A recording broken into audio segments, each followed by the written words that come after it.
it can't go to an F, right? Because then you'd have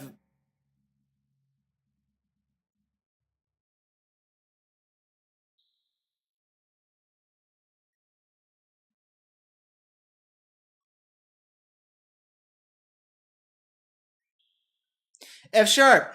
Okay, minor, exactly. So what you're not hearing E as a I think you're not hearing E as a 1 chord, but hearing it as a 5 chord. And here's my thinking on this. If the E is a 1 chord, then you go here. That sounds like a 1 and 2 kind of relationship. But seeing as we just came from this, if I hear that as a 5 chord, that means that this is 5 of 1. And that would be the major, A major, but the relative minor would be F sharp minor. And so I can hear this rather than being like this sounds fairly.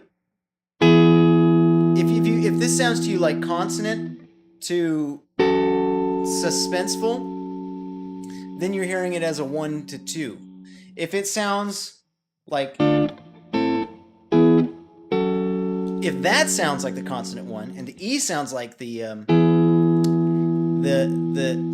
suspended feeling, like non-resolute 1, that means you're hearing this as the 5, which wants to go somewhere, wants to go to the 1 chord or the 6 chord. And so it's actually kind of really kind of cool. Like, check it out. If I just play E to F sharp minor, that doesn't feel resolved, does it? That feels like 1 chord, 2 chord. Sounds like 1 chord, 2 chord. Yeah. Now, but if you hear it in this context, which is our context so far,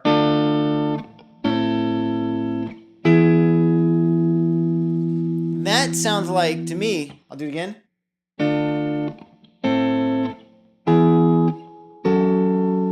That to me sounds like more of a rival. Like, that's a home. And it's a minor chord, so it must be a relative minor of A, which would mean the E would have been the 5 chord. So it depends on how you hear it. Now, you could still, like, this is an example of modal modulation because you can pivot. You're pivoting keys here. This E is supposed to be minor if we're in the key of A minor. But the E has been made major, and so that means we've pivoted either into the key of E major through a kind of a weak cadence, or E is the 5 chord that's going to give us a strong cadence to either the key of A or the key of F sharp minor, right? Which would be the same. Yeah. So basically now what you're looking at is, do you want a modulation based on a weak cadence or a strong cadence? You know? I call it creatively, you use one, you can use either one. I mean, in an extreme arbitrary way, you can just choose either one because you can. I almost want to say, I have no science to back this up. It would take probably, I don't know, physiology. I definitely can say psychologically or philosophically, there are grounds for why you would always prefer a strong cadence, depending on who you are, at least. If you're a person who likes resolution at the end of the day, no matter how much you like excitement and tension throughout the middle period. You want to, yeah. You might be a person who likes to skydive, but you're still a person who wants to die in his bed at old age. You know what I mean? If you're a person who wants to race cars and deep sea dive, that's all part of life. You don't necessarily probably think of that as a part of death. That's not how, like, I want to die down there under the sea, you know? So if depending on the way you want the situation to resolve, a strong cadence is one that brings more feeling of resolution, more feeling of like consonance in your final, like where you end. So although I think it is entirely conceptual, and a person responds based on their sense of life. When they see a piece of artwork and it's a person like a dude like in poverty out in a field, and people go, yeah, that's what life is about. That says something about their view of life, their sense of life. If a person looks at it and goes, oh, that's gross, man, that's not at all accurate. That, or what they want to be accurate. Yeah, exactly. Like Do they desire that, or what kind of sick person would? So I don't know. It gets kind of weird. But now a weak cadence is still a cadence. Not bad. Actually, it's But I think that's kind of philosophically implied in a weak cadence. Now, if the song isn't over, maybe a weak cadence is fine. You're telling a story, and it's not cadence all the time. The guy who got closest to a strong cadence all the time and the most subtle modulations, meaning keep the modulation subtle so that it doesn't feel like that kind of jarring, horrible moment. But it's something to talk about. It's just a story being told. But it's Bach. Bach really got the modulations unbelievably good, and the cadences they feel so like there's a well-tempered clavier piece. Book 2, Fugue number 9, and I'll try to remember to send you a link. It's probably one I've already showed you before. Glenn Gould playing it. It sounds so perfect. You're hearing the chords. It's constantly in a state of like movement and resolution.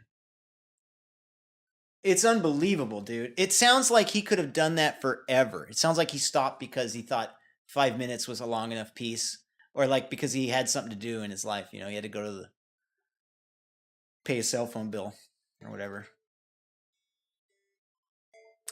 Glenn Gould, Well-Tempered Clavier, Book 2, Fugue number 9. But I'm sure I'll remember to send it to you. Hopefully. Anyway, so we're not done here, but we're running out of time. So what I'm going to do is I'm going to call the E a 5 chord. I'm going to go to the next measure. I'm going to resolve to the 6 chord in the key of A, right? E being the 5 chord, the 6 chord be F sharp minor. All right, so I'll just give you a quick explanation of where this came from. After the F, we had the the D minor, A minor, to E, to F minor, F sharp minor. And that kind of has like a sense of resolution in a way to me.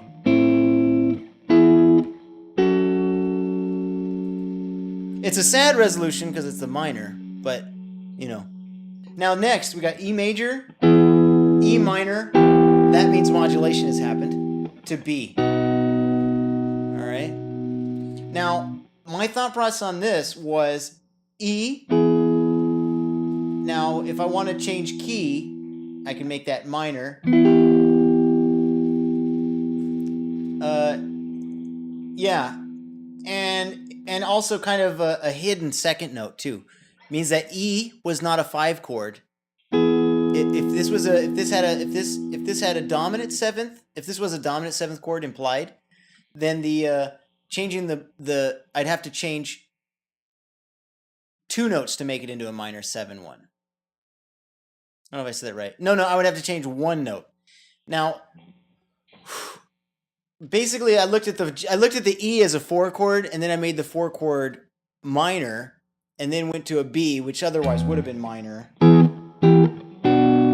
but I made it major, and it's a Beatles trick. Why don't we do one last thing to end it up?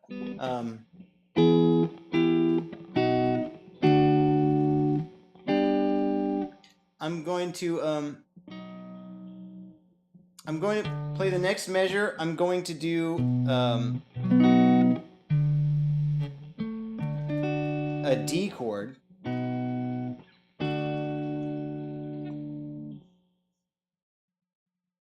To G. That way we end on the same key we started.